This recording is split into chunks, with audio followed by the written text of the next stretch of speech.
And the other curious incident on a carry-on, which I always remember, was when Phil Silvers came to do Camel. It was called Carry On, Follow That Camel. This curious title, Carry On, Follow That Camel. And he had a lot of trouble with his contact lenses, which kept falling out. And we were in the desert, and it was supposed to be this desert and sand, you know. They were always falling out, and he was always saying, "Can you find my contact lenses? Anyone see my contact lenses?" And he was always telling us endless stories. They were very funny. Most of them had a very good tag. And he told us about being in a USO show.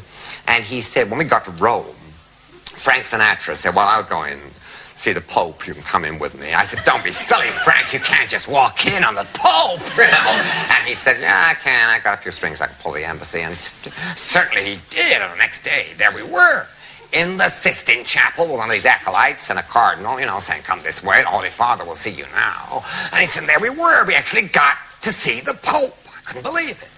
And he said to Sinatra, "Well, my son, I know you are a very fine tenor."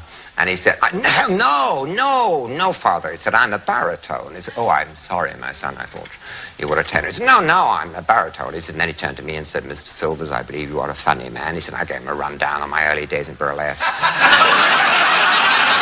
He was kind of cute. He was kind of interested, you know. And his dad was telling him about all this stuff, you know. And then he said to me, "Well, my son, is there anything I can do for you? Any favor you would like me to do?" I said, "Yeah, I got this rosary and tobacco tin. I kept this rosary and tobacco tin because I said to the Pope, I want you. I've not had anyone else touch it. I lift the lid of this tin. I want you personally to put your hand on this rosary and bless it because then I can go back. I want to give it to Crosby because I want to be able to say that it's personally blessed by the Pope."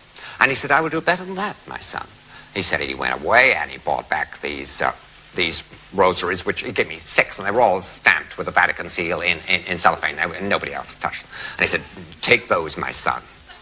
One for Mr. Crosby and his wife, and I know his children." He said, "Yeah, I love it. Oh, thank you. That's great."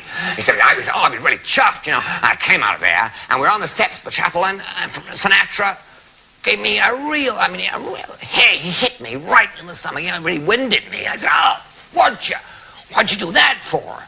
And he said, "You bum. I get you the interview with the Pope and you plug Crosby."